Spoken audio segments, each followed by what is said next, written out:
Hey guys, Pogo Wall Street here, aka got an ear infection and I've lost all of my hearing on the right ear temporarily. Well, I need to get better soon. But let's talk about the important stuff, not why I haven't been able to upload or stream in the past week. We're talking about addiction, very serious stuff. But is it real though? This is old news by now to everybody, but apparently some head honchos in some big organization are telling me that video games are addictive, that I run the risk of getting addicted to them and you run the risk of getting addicted to them, especially you over there named Jimmy. You're addicted to video games. But I, as an epic gamer myself, I know that games aren't addictive. So I pulled up a questionnaire and we're gonna answer it, and we're gonna see what stuff is up. Screw you, World Health Organization, who are you? Get it? So do you feel that you need to play video games in order to function? Well, of course. If I don't play my rounds of CSGO or Overwatch or League, I feel like I'm an incomplete person. Is it hard for you to control your video game playing time? I mean, I just do it whenever I feel like it. There's no set schedule for it. I can just play whenever, right? Is it difficult for you to not play video games for several days at a time? Let's be honest, as epic gamers, there is no day that I don't play video games. Do you play more than one video game at a time? I'm an epic gamer. I'm not an epic CSGO player. I play all games. Tekken, CSGO, Dirty Bomb, Fortnite, Apex Legends. I play it all. Have you ever lied about playing video games? Yes, because it's very embarrassing to go out into the public. Gamers are some of the most oppressed people out there, so to avoid being oppressed, I lie about my video game habits. Has your gaming habits made you isolate yourself from your friends and relatives? Well, of course. Why do I need to go and see my friends when I can play epic Fortnite Legends games with them and family and relatives? Who cares? None of them understand. They're all boomers.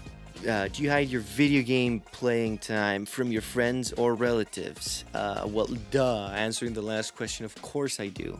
I don't need them looking over me when I'm playing the next furry dating simulator. Okay, that's a personal thing. Do you play video games to cope with your feelings or to avoid dealing with the problems in your life? Of course, escapism is the one thing why I play RPGs, stuff like Big Booty Bertha, Skyrim 5, stuff like that. We all do play video games to escape the problems of reality.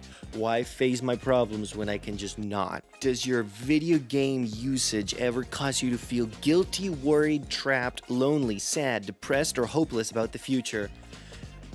Well, that's just the perks of being a millennial, right? You're feeling those feelings constantly, so I guess that's not a video game thing. That's just a society thing. Whenever you play video games, do you ever feel confused, incoherent, disorganized, disoriented, or cause you some memory loss? First off, I never lose, because I'm an epic gamer. I always take the W, and first off, I'm an epic gamer. Have video games caused you problems with motivation or concentration? Well, the fact that I'm incapable of focusing in school is besides the point. Video games have nothing to do with that. My parents have decided to give me copious amounts of Adderall to compensate for my lack of attention span that's totally unrelated to spending copious amounts of hours looking at a screen. Does playing video games cause you physical, emotional, psychological, family, social, financial, or legal problems? Well, I lost a couple $100,000 in case openings and FIFA opening cards. I don't have any friends in real life, but I do have a Roblox girlfriend, that's true. I'm completely depressed every day, so that's besides the point. We already talked about that just being a societal issue. And legal problems, I haven't been caught cheating yet. I mean, I don't cheat.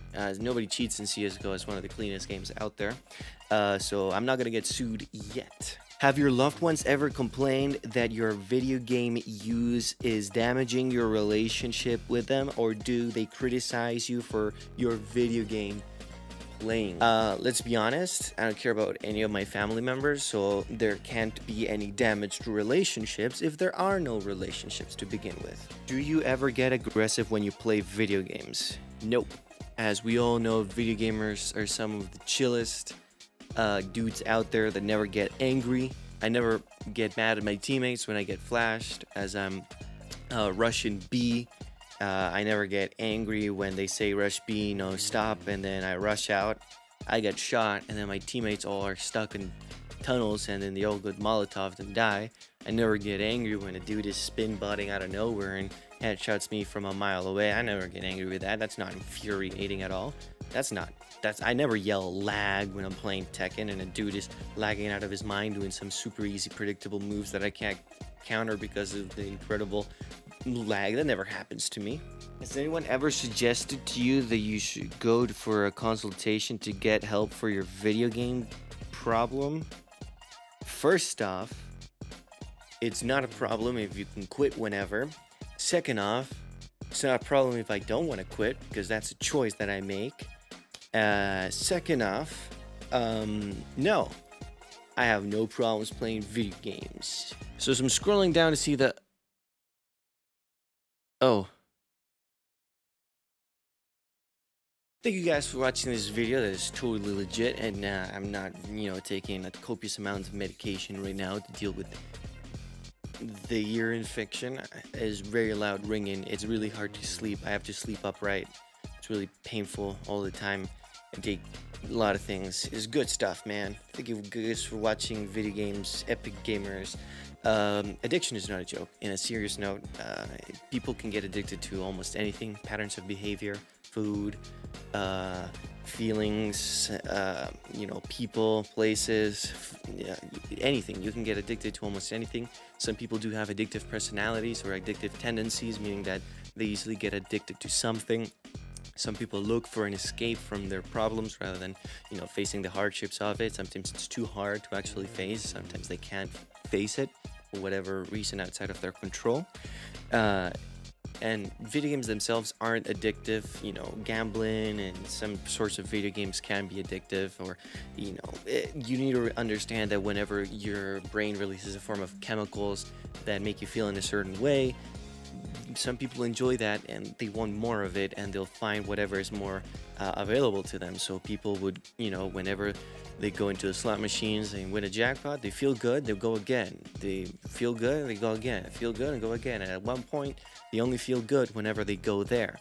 And that can happen as well with video games or with food, again, anything. So the fact that the World Health Organization and stuff have decided to make it aware that people can get addicted to it, that you can get addicted to video games, is good. It's not a bad thing. They're not saying that video games themselves are addictive. That is what other people are misunderstanding or misinterpreting from it. It's important that we raise some awareness for this. And thank you guys for watching. I'm sorry that I haven't been able to upload or stream. It's really painful. I have one good ear right here, and I can't hear anything right there. And thank you guys for watching. I hope you have a great day.